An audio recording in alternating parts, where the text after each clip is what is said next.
Welcome back, everyone. Welcome back to yet another edition of Remixing Politics and Culture with me, your host, Pam. I am a public relations and marketing professional who happens to have a passion for social justice, voter advocacy, and culture. And tonight we've got a special show for you. Want to ask you, how are you feeling? Really? How you doing? I can honestly say that my anxiety levels are kind of like way up here a bit. And I know that I can't be the only person. I think that all of the changes in our country, the dismantling of our country, tariffs this week, tariffs gone the next week, the executive orders, every time you wake up, there's something new. It's impacted me quite a bit, I feel. And that's being truthful, very truthful. And of course, like I said, I know that I'm not the only one, and especially those of you, of my friends who work in media. If you're a reporter, an editor, a comms professional like I am, and or even you're just one of my friends who are news junkies, you know that this particular administration's news cycle is quite challenging.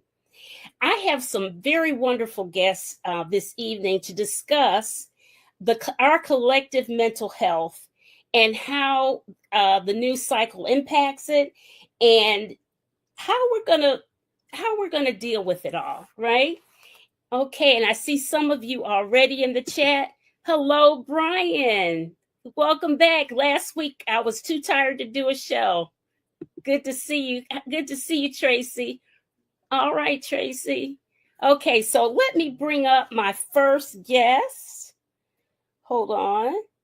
I am going to bring up to the stage Dr. Courtney. Hello. Hello. Dr. Courtney is the founding chair of the NABJ Wellness Task Force, and that stands for National Association of Black Journalists. She has nearly 2 decades of experience in journalism, including roles as a television reporter and news director. Her last role was the Director of News and Public Affairs for WEAA FM, the NPR affiliate in Baltimore, Maryland, owned by Morgan State University. She is also a happiness scholar and the host of the Compassionate Newsroom podcast, specializing in training news leaders on workplace well-being and serving on the advisory board for the Rosalind Carter Fellowships for Mental Health Journalism. Dr. Courtney is the proud wife of Ken Lemon, who is our 23rd National President of the National Association of Black Journalists. Welcome to the show, Dr. Courtney. Wow, Pam, you are phenomenal. Thank you for that beautiful introduction. I'm so happy to be here. I'm so happy to have you. Look, we've got people saying hi, Dawn. Hi.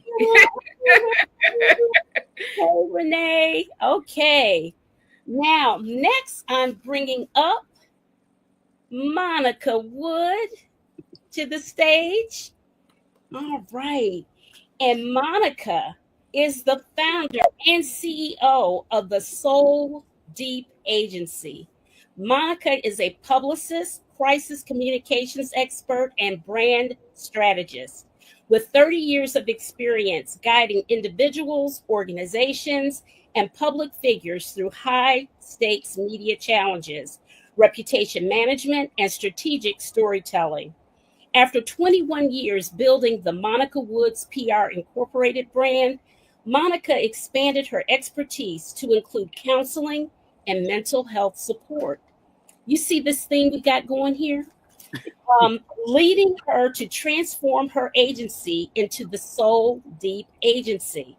This evolution allows her to provide a more comprehensive, purpose-driven approach to communications and client care. She holds 2 master's degrees in counseling from Northwestern and in Christian practice from Duke Divinity. Welcome to the show, Monica.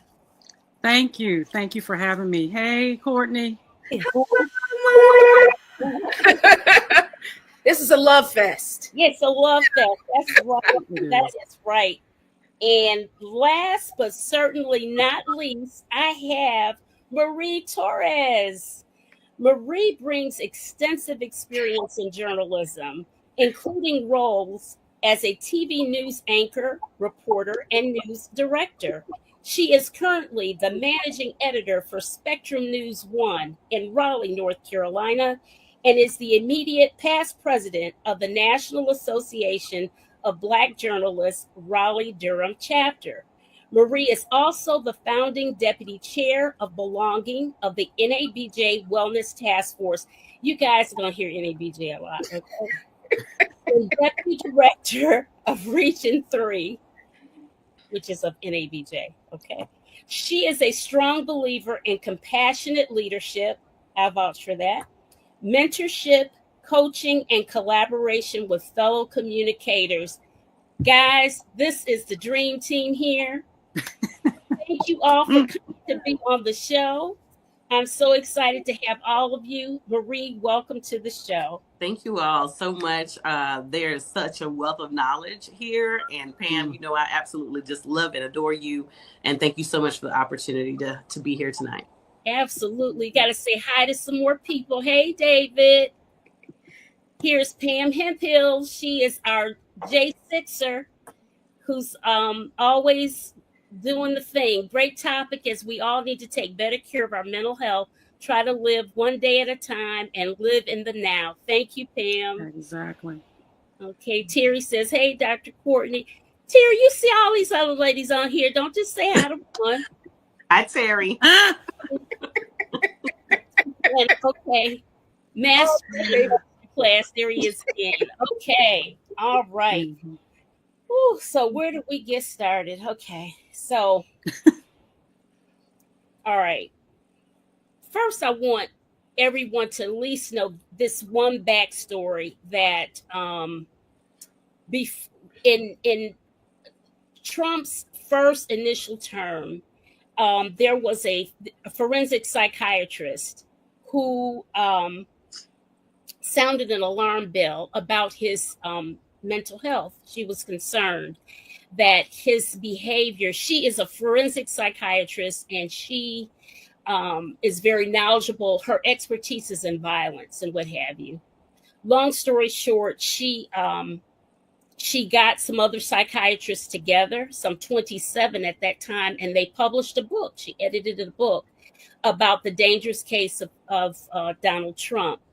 And I think because of the Goldwater case, meaning that you cannot diagnose a person without them being your patient and what have you. She said that she did it as, and these other doctors did it as a warning because they saw a problem. So I'm going to ask you, ladies, and whoever wants to take this first, is in some ways, I feel that some of the things that are happening to us collectively as American citizens is somewhat abusive behavior, in that, how do I want to say this? How I feel it's abusive in that how it makes us feel, how it impacts us. How do you recognize abusive behavior in anything? Who wants to take that on first? I'll start. You know, abusive behavior, traits of abuse show up in different ways. It could be the common way where you see the bruise on someone's shoulder, or you see a black eye, the physical abuse. But then there's also what you're referring to, which is more emotional, mental, verbal abuse that can impact you. And I think that's what you're talking about, that you're seeing, the verbal attacks, the meanness, the gaslighting, the intimidation, the threats. Yes. That is those are all forms of abuse, and that we are seeing at this time in a more magnified way. It's not like we don't see it. It's not like we don't experience it in other situations, but in the magnified way because of the person that you are associating it with. Mm-hmm. And, you know, I think that instead of continuing to be shocked, because he's shown us who he is, so we need to believe him and not be distracted by that, and find ways in which to not allow it to personally impact our mental and physical health as we navigate through this political term, if that makes sense. Yes, it does. And I want to say that Monica's freezing up just a little bit because she is in Charlotte and they are having storms there. So I'm just so glad that she's here with us. Anybody want to take on this whole aspect of what actually is gaslighting in any situation? It doesn't matter whether it's political, in relationships, or whatever. Gaslighting and what it does to the person's psyche. It's interesting you say that, Pam, because so as a happiness scholar, one thing I do, I always, and Marie knows this very well with the NABJ Wellness Task Force, I often talk about the value of therapy. And that's why I'm so happy to see Monica here as a therapist. And so I was having a conversation with my therapist just the other day, and we were talking about gaslighting.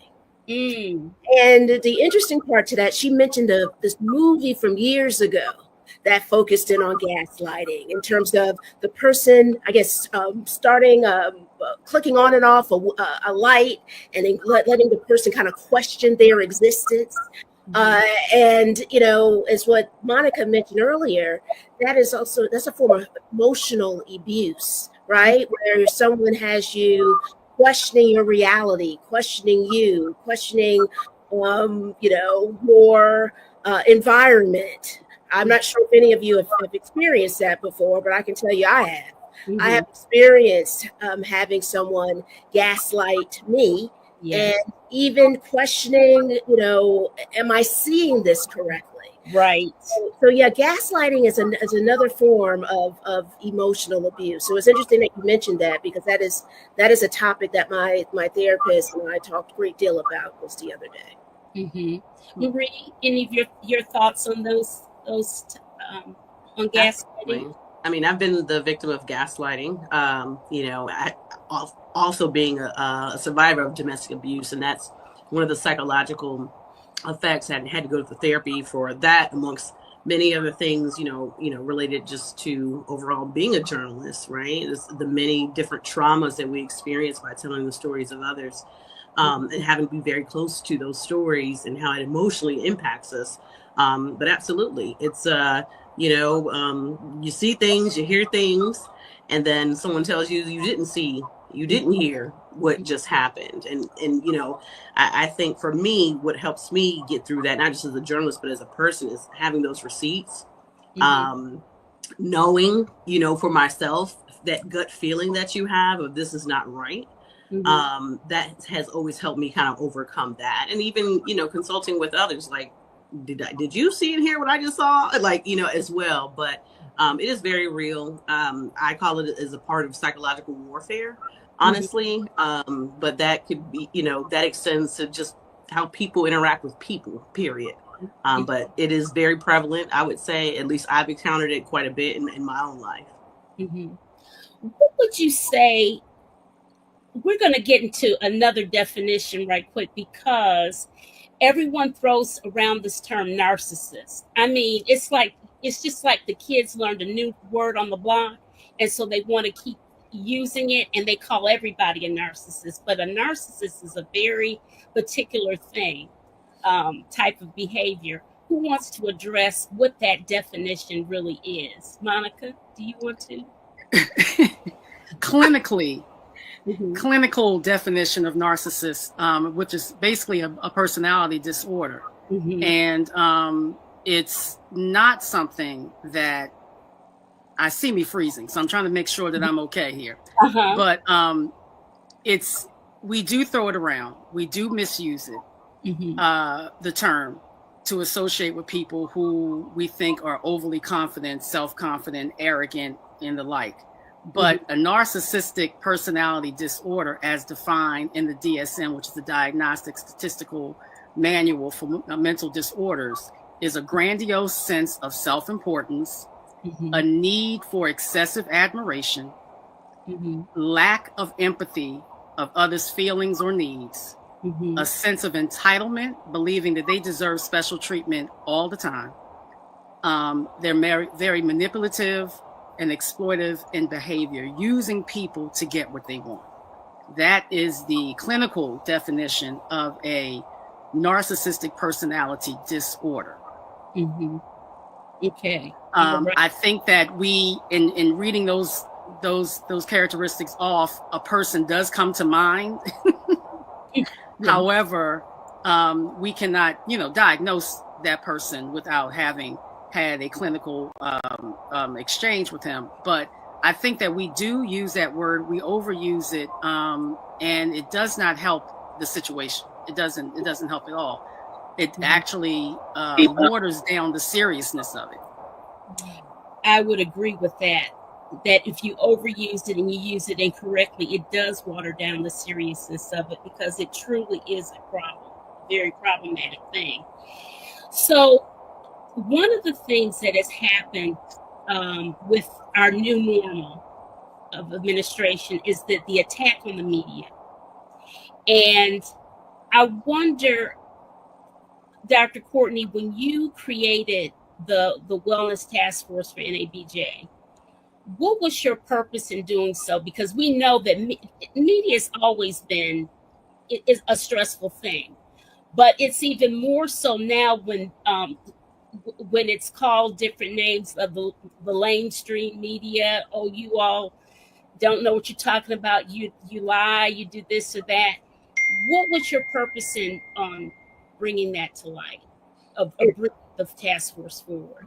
It's interesting. It's all the things that you just shared in terms of the reporter's experience, right? And talking about some of the names that are being called in terms of fake news and enemy of the people. And it's not just simply in terms of this climate, right? It's been the well-being of journalists has been something that has been happening for, as long as journalism has been in existence. The only dynamic that's different now is that it's not as silent as it once was. Right now, we're talking much more about wellness and mental health and well-being.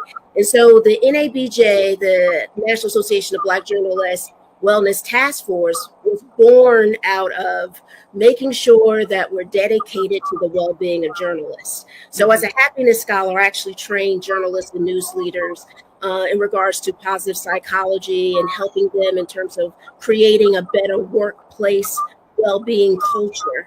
And so one of the things I think is very interesting, is important, is making sure that we have great peer support, and also being able to, as Marie said earlier about gaslighting, right? It's when you're going through something, being able to share it with someone. And the task force is really a group that's unlike any of the task forces for NABJ. I like to call us the task force of task force, because we're not specific in regards to, it's not about your work, it's about you. And it's about making sure that you have the resources. Every month we have different speakers. We need to get Monica and coming up. And so it's important for us to make sure that people understand they belong. And I say that because Marie, being our founding deputy chair of belonging, exemplifies that in terms of being a compassionate leader. So really, in short, that the task force serves as really a supporter, a companion, and really a resource within NABJ. But I'm happy to share that there's many more resources in the industry too. Self-investigation is another one in the industry. The Art Center has interesting findings when it comes down to trauma with journalists. 80 to 100% of journalists experience work-related trauma. So it's more important than ever that we are making sure that we're supporting the well-being of journalists to also support our democracy. Absolutely. Marie, being that you're the managing director of a major news station, news outfit here in North Carolina, how do you, with your compassionate leadership, how do you make sure that your journalists are okay, that your reporters and everybody's okay? Well, checking in is the first thing, because a lot of times we're running and gunning. We're trying to get the story. We're trying to get all the facts right. We're trying to hit deadline. But it's very important to check in with people, Mhm. having that space safe to do so. Sometimes it could be in a group setting. Sometimes it could be one-on-one. Definitely as a manager, I try to have a lot of one-on-ones as much as possible. That Mhm. doesn't always have to be a formal setting. It could be a, hey, what did you have for lunch today? Or, Mhm. hey, did you eat today? Mhm. That type of thing, just to open that dialogue, right? To show people I see you, I care Mhm. about you, I want to know how I can support you. So I think that's the first thing, is checking in and listening to what they have to say.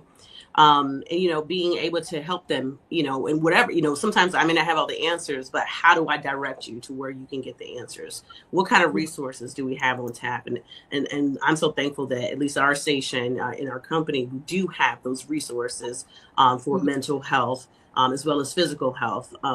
So that is a really is one of the things I definitely pride myself on in being as a part of this company. But then also separately, as some of you all may know, NABJ is my passion, and Mhm. I affectionately call it my tribe, Mhm. because I have needed support, as a Afro Latina, as a journalist, as a news leader, to be able to talk with other people with similar experiences, and you'd be surprised at how many similar experiences they are. A lot of times you're thinking, when you're not reaching out for help, and when you're being silent, Mhm. you're thinking you're the only one that's going through it. I am guilty of it. It has happened to me.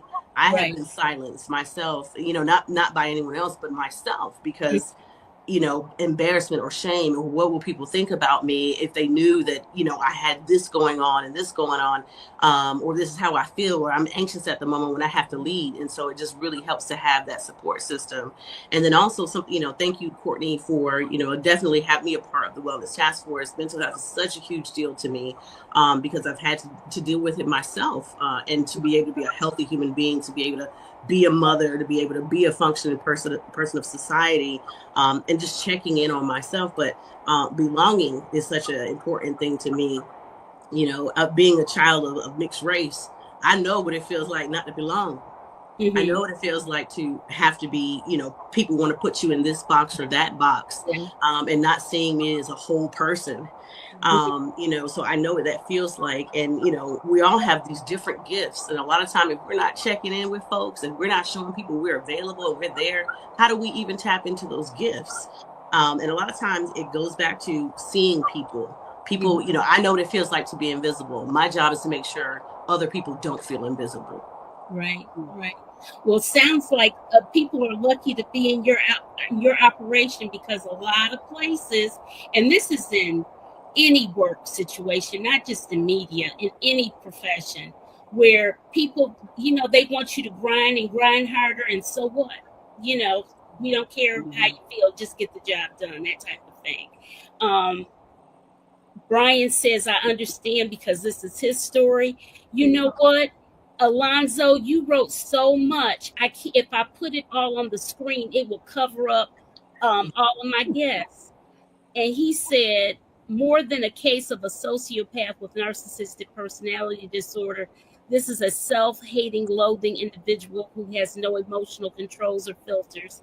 I have never forgotten his demeanor at the White House Correspondents' Dinner when President Obama had his sway over him. Oh, yeah, I remember. Yeah. Okay. All right, Alonzo. Thank you. And Shoei Howie, you wrote a lot today, too.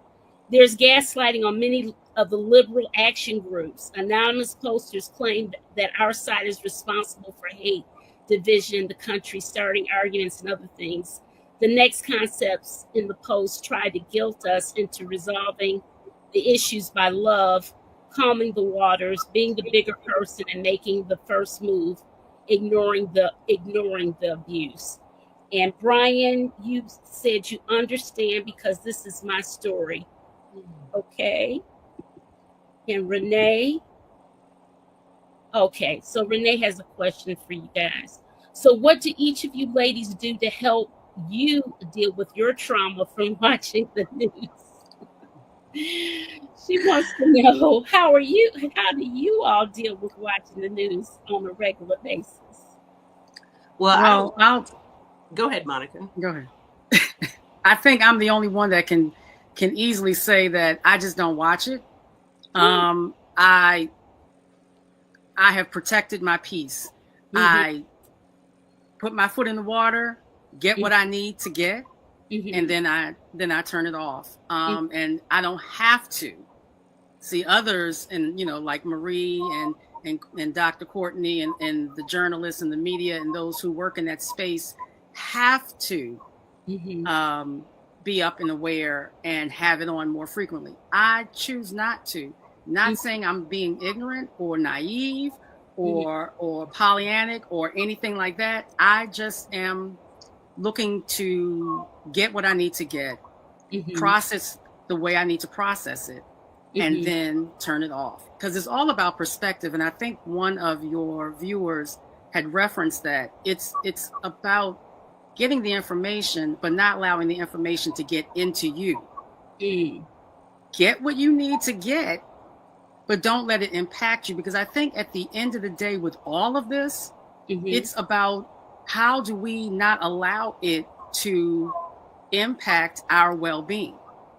And yes, it's a lot going on, and it's mean-spirited, and it's impacting so many people.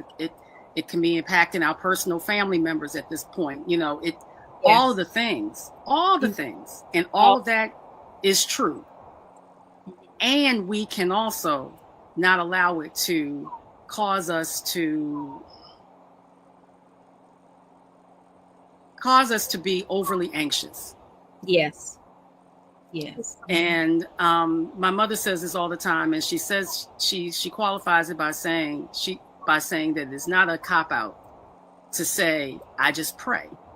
And I don't know where we are within our faith and believing, but I lean on that more than anything now, because at the end of the day, there's only but so much we can control. And what we can control, let's do. But what we can't control, let's release. I love that. I love that. What we can't control, let's release. I love that. I love it. Judy, this is true. Many professional men and women of color are feeling overwhelmed and anxious. That's true. And I listen, I opened the show saying that I have been feeling that way. And you know what? Listen, my reason for being transparent is that I know I can't be the only one, and those things that we talk about and discuss, we learn from, right? And you can get help, because I'm just saying, I need help over here. And I tell you, talking helps. It does help, that camaraderie. Trump boldly repeats lies so that the truth has little opportunity to flourish. From the book, The Dangerous Car. Oh, I think she means The Dangerous Case of Donald Trump.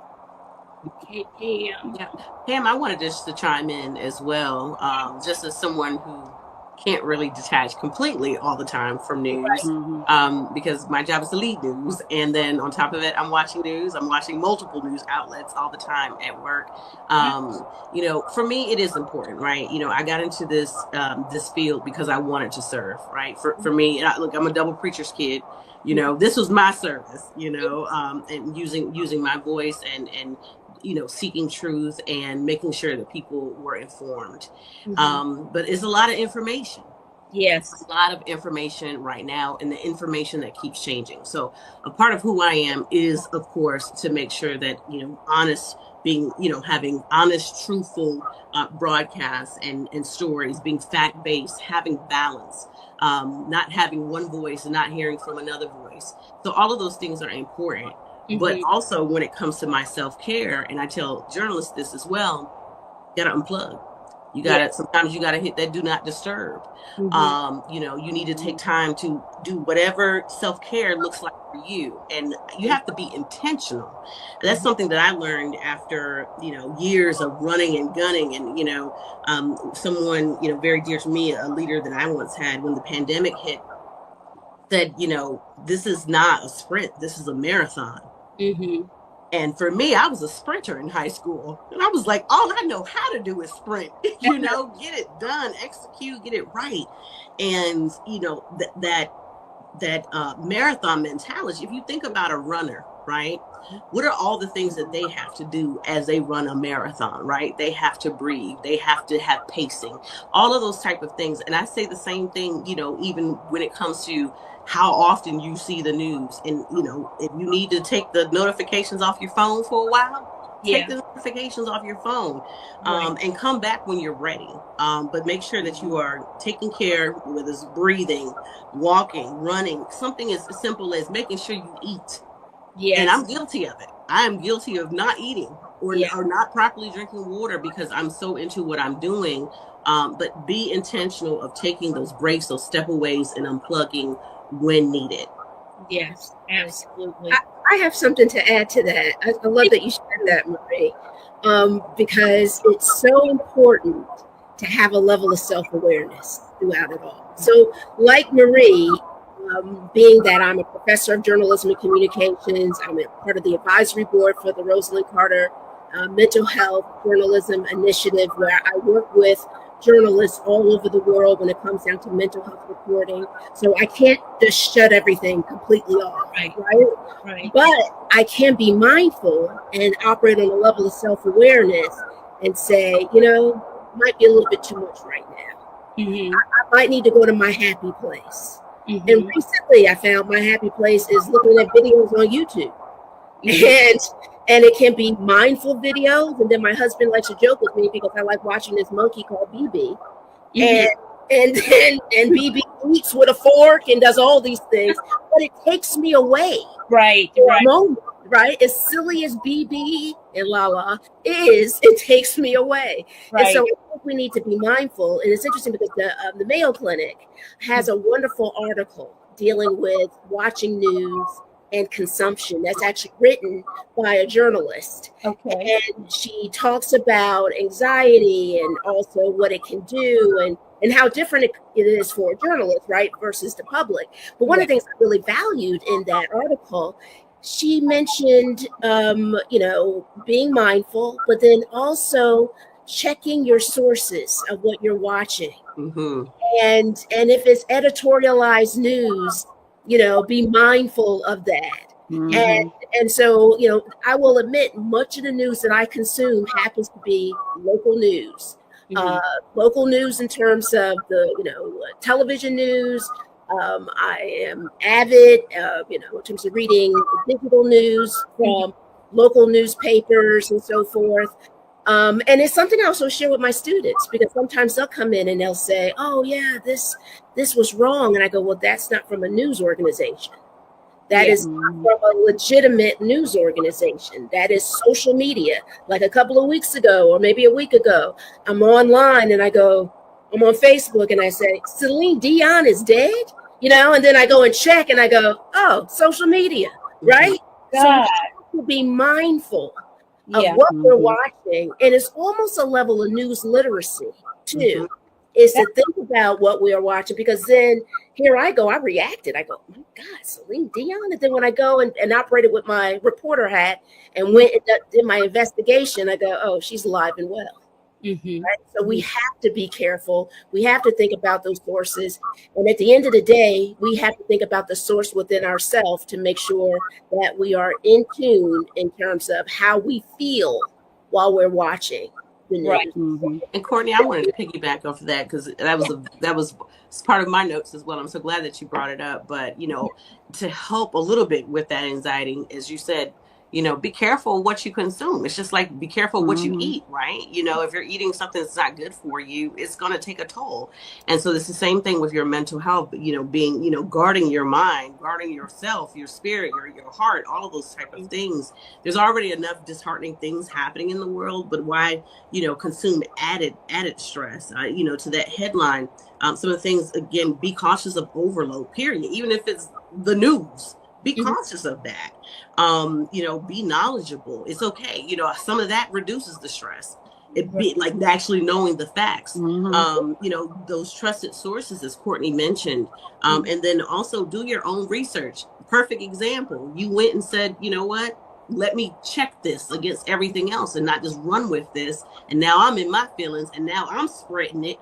And I know you wouldn't spread it, but it happens, right? I've had friends innocently send me articles as a journalist, and I've had to cross-check and say, hey, that's not true.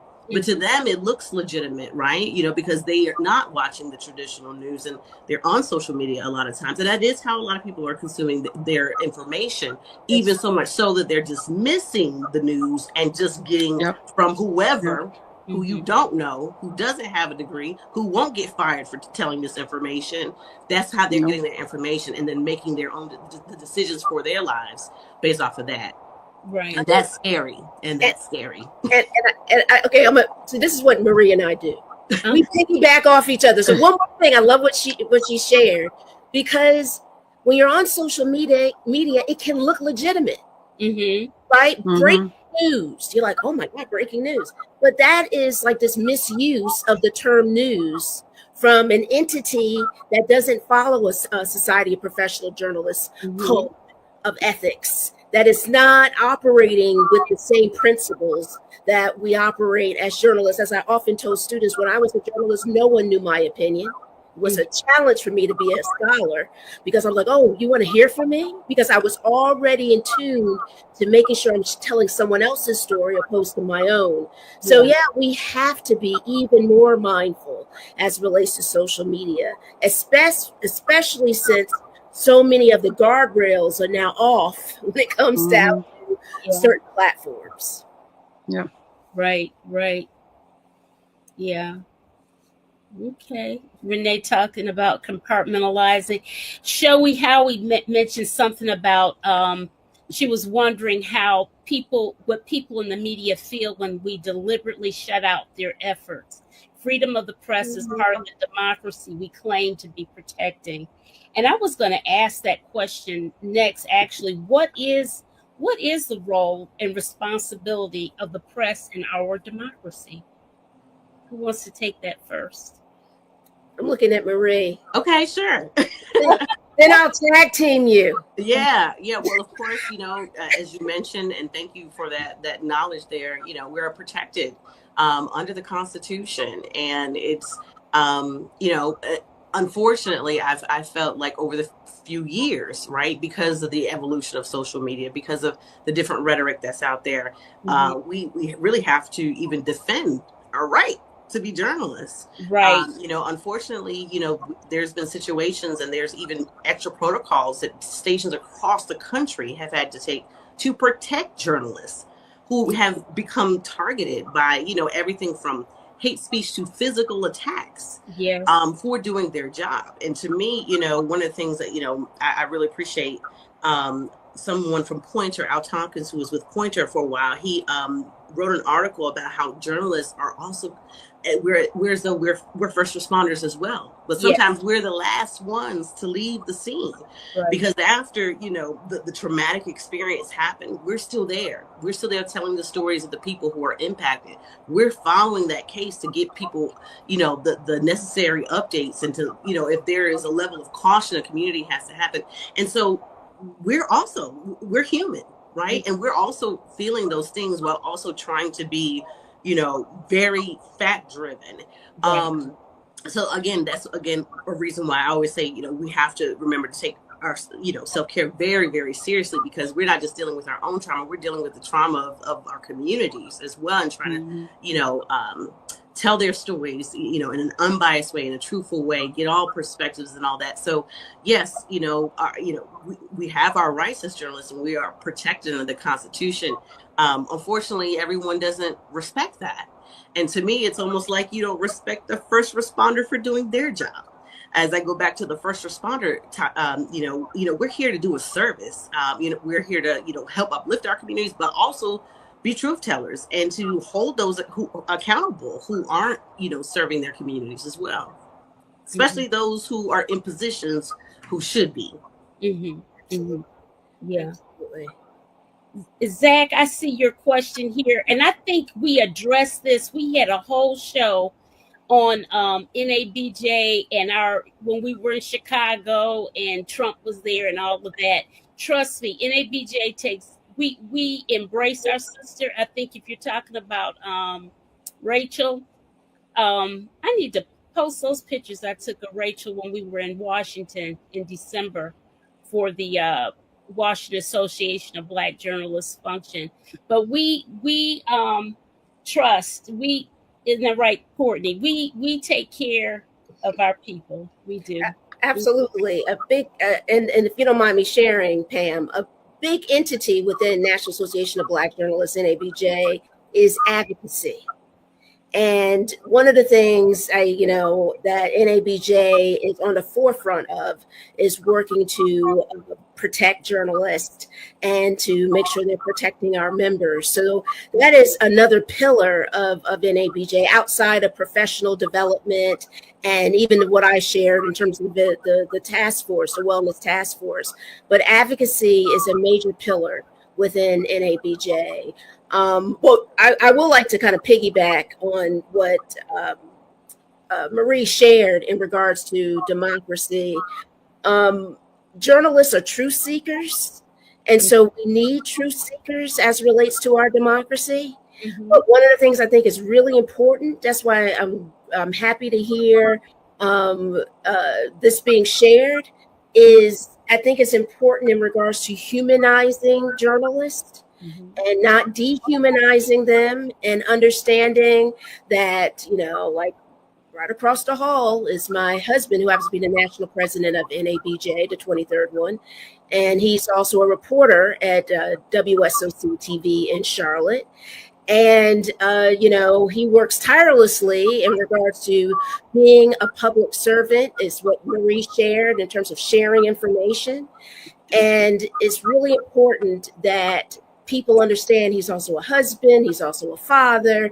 And, it's not simply this is a face that's covering the news, right? This is someone that is really into the community to serve. And it's one of the reasons why I got into journalism and made that decision when I was 7 years old to get into the industry. And I think that's important that we as the public need to, I love what one of your listeners or shared, I'm sorry, I'm thinking about my podcast, watchers, shared, viewers shared, is that humanization, is valuing the product, but it really is also valuing the people. And I hope people value journalists much more because they're your neighbors. Yes. They're your neighbors. Yes, absolutely. Monica, I'm going to ask you this question specifically. Terry put in the chat about Black men being invisible a lot of times in this communications field or what have you, and that he feels that with the advent of DEI and what have you, that he feels that they need some coping mechanisms. So from your counseling perspective, how would you suggest that he manages that invisible ache of historical silent trauma, as he calls it? That's a great question, and I hate that he has that experience, that he's having that experience. But what I would say is, overall, however we find ourselves managing our stress in other situations, how we know ourselves better than anybody. How do you manage a stressful scenario or situation? Do you find yourself needing to go outside and let the sun hit your face for a moment? Do you find yourself needing to pick up the phone and speak to a loved one for encouragement? Do you find yourself needing to write down your thoughts? these may sound like simple things, but they are ways in which you can disconnect for a second, because life is lifing, and you're in the environment that you're in, but there are ways in which you can prevent it from impacting you completely. You may have emotional moments, but what can you do to how am I trying to say this? To jolt yourself back to the here and now. So being mindful, like Courtney said earlier, having mindfulness practices, taking a moment to breathe. Breathing can relax you in ways I don't think people understand. If you would just pause, take 5 deep breaths with your eyes closed. Okay. And find yourself focused on whatever your happy place is. For me, it's the sand, it's the sun, it's the sea. So when I have my eyes closed and I'm breathing in the sea, the smell of the ocean. I'm breathing in the waves crashing in. I'm hearing that. I'm feeling the sand between my toes. I'm feeling the sun hit my face. For 5 seconds, that helps me to at least readjust my mental condition, my mental state. If I am anxious about something, if I'm upset about something, prime example, earlier today, I was watching TV and something on TV triggered me to start crying. And it was nothing. It was an innocent show. It was a home, HGTV home improvement show. But something that someone said made me think about my father, and he just passed back in July. And I instantly started crying. And I said, not that I'm not going to embrace those feelings, because there's a time and place to do so, but I didn't want to embrace them right now. And so what did I do? I changed the channel. So how to change the channel in a situation mentally? If you can't physically remove yourself, change the channel in your mind and give yourself just 5 seconds, 5 minutes, 15 minutes if you can. You can step away, come back, just so that you can get yourself recentered. And then it's about perspective. It's about perspective and knowing who you are, your self-identity, your self-esteem, not allowing someone else's actions or words to impact who you are if you truly know who you are. And if you're finding that you're not able to do that, then take the next step and reach out for professional guidance. I am going to use these tips for sure. Definitely. You know what? And I tell you, this is why it's so important to talk amongst others, because we gain strength, we get information, we gain power, encouragement, and everything from one another. I love it. Thank you so much. Okay. I hope that was helpful. I'm not trying to diminish his feelings or anything, but it's not an easy thing. But if we just take one step, if we just do one thing, we will be amazed at how much of an impact, positive impact it would have. Joey Howie, this is our friend Susan from the great state of Michigan. She lives in a real red district, and she's always doing something. Thank you, Joey, for standing up for that young student. Okay. Terry agreed. Can't turn off the flow. If we do lose positioning, self-care is a process. All right. It's more here in the self-care includes managing the information flow so one doesn't undermine and overwhelm. Okay, Jennifer. We always need truth to be told. This narcissist is doing what narcissists do. However, we need to stand against his hate and lies. Yes. All black men experience invisible traumas. Include affirmation and breathing continuously. Alfred! Hey, friend! Oh. Hey, Alfred! I got here late, but no brothers on the panel. Look, I'm going to call you next, okay? Perhaps this was addressed earlier. Speaks to point of invisibility of black men in our profession. all of you who may not know, Alfred Edmond Jr. is the Senior VP of Black Enterprise. Let's see. Okay, was the last one on there. Okay, great. Oh, okay.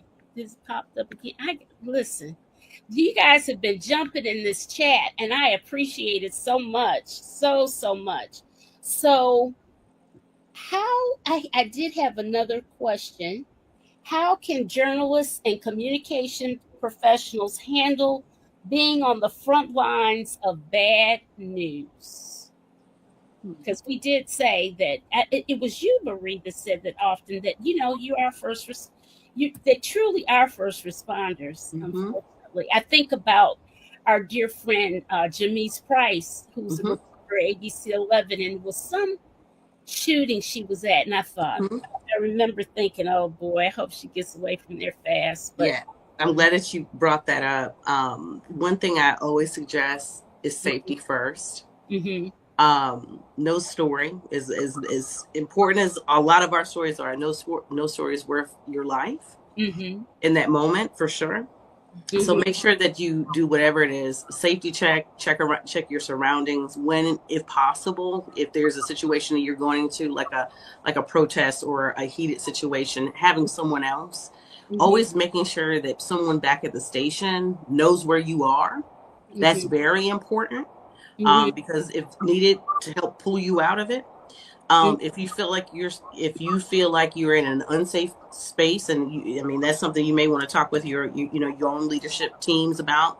Is it okay for me to leave until I get to a safe space? I know at our station that is the case. If you feel like you're in danger, you leave and you call us when you're in a safe space.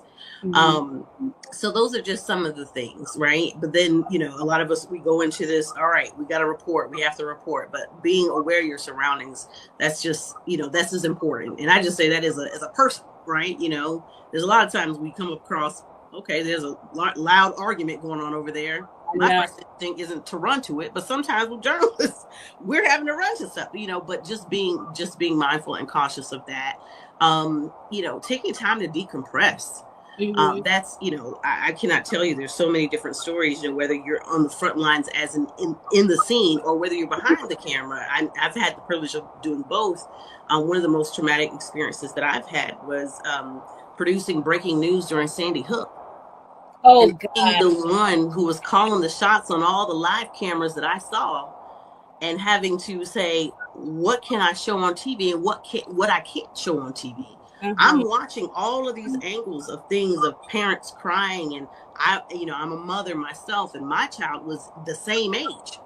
It was in like the same grades that some of those children were. And, I took them after, I didn't know all that I know now. I wish I could talk to my younger self then, but, when I got off of that show, I went in the back alley and cried. I know. And I was calling home, and my son states away, and I was like, is he okay? Is he okay? Is he okay? Yeah. But I had that moment where I came back and said, I need to address these emotions right now. I need to step away. I can't continue on.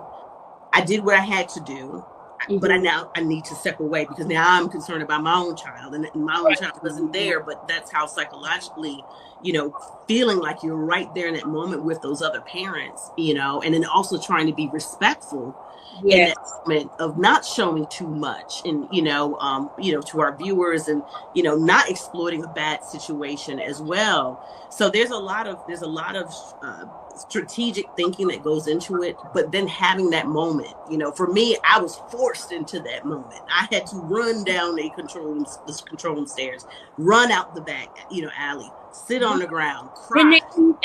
Marie, I never knew that story. I heard you tell that story. Yes. So, for me, that was probably one of the most traumatic I've ever experienced. But, in that, I learned so much about myself. There's only so much I can take. I'm flesh. I have feelings. I have a spirit. I can get weighed and heavy, and there's so many things that can go in my mind. And having that moment to say, okay, I'm human. I'm not the robot. I'm not the machine that I think I am when I'm in those moments of breaking news. But yeah, just being aware. And I think Courtney mentioned that as well, just being self-aware. What can I handle? What can I not handle at this moment? And reaching out for help. That could be reaching out for, at your station, talking with your manager, talking with close colleagues and friends that know exactly what you're going through at that moment. I highly recommend mental health therapy. I wish I didn't, at that time in my life, I didn't know too much about mental health therapy. I didn't know how to access it. Sometimes jobs, even back then, didn't even have that type of resource for you. There was the stigma of, are you crazy or you can't do your job? There's all those type of things. And I wish I could talk to my younger self now. Hopefully I would have been, further along in my own healing journey. But I'm so grateful that I have those tools now, and I'm so grateful I'm able to share it with other people as well. Mm-hmm.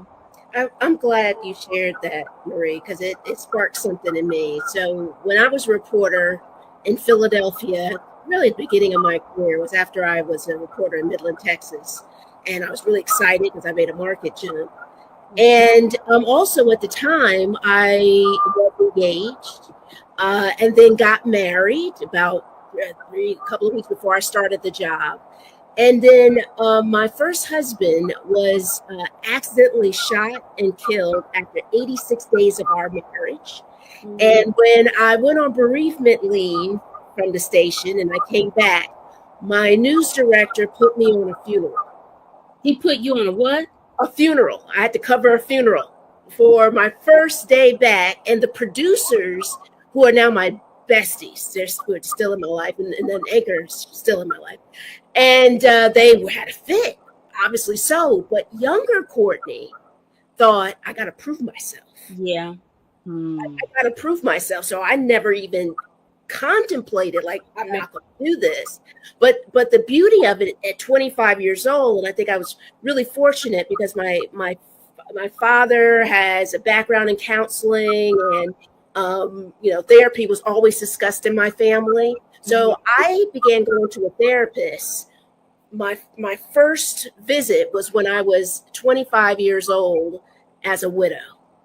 Mm-hmm. And it completely shaped my life. I say that because it made me value time. It made me see things very differently. And I believe it catapulted me to the type of news leader that I was in my newsroom, and then making this transition, as a happiness scholar. And so one of the things that I really valued when I'm sharing with news organizations in terms of training is, like Marie talked about, doing those check-ins is important, and debriefing, finding out how your team member in terms of the newsroom feels, and how possibly you can perfect better protocol, resources at the station. So recently, I just became mental health first aid certified last year, and then just a couple of weeks ago, I became an instructor for mental health first aid, because I really believe that it's really important for more newsrooms to be mental health first aiders and certified in that, so they can identify and understand how to observe signs and symptoms, but be able to provide resources, and also being able to share, these positive dynamics of meeting people like Monica, meeting a wonderful therapist like her. That's why often I tell my therapist, Kathleen, I talk about you all the time. She goes, oh gosh. I said, I talk about you all the time because being a Black woman, mm-hmm. and being a happiness scholar and someone that wears a big smile all the time, I want people to understand how important it is. And because of my background with the Carter Center and Mrs. Carter's efforts with reducing the stigma, mm-hmm. of mental health, I openly talk about it. Mm-hmm. So, some people are like, did she just talk about her therapist? Yes, I did. Her name is Kathleen, and she's amazing, right? Mm-hmm. So I think all of these entities are important in terms of making sure you're aware, because a 25-year-old Courtney is not like 51-year-old Courtney, right?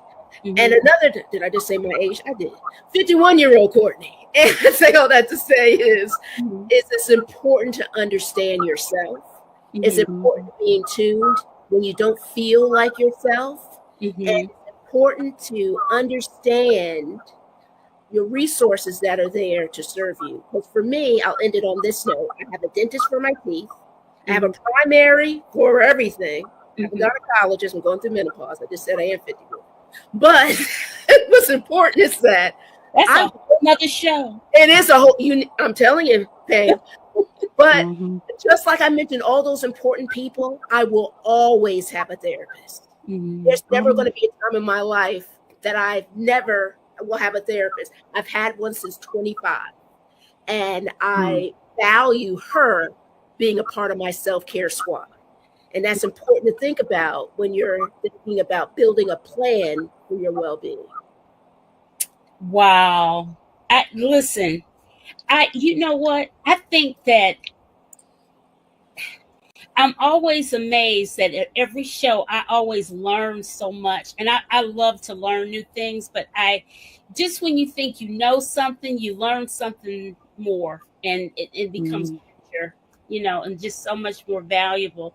I was thinking about you, Monica, in dealing with your clients and how when they're going through a crisis, how because of you doing that work for so long made you realize that you needed to amplify, or you felt that you needed to get more training in that area because you were counseling them anyway.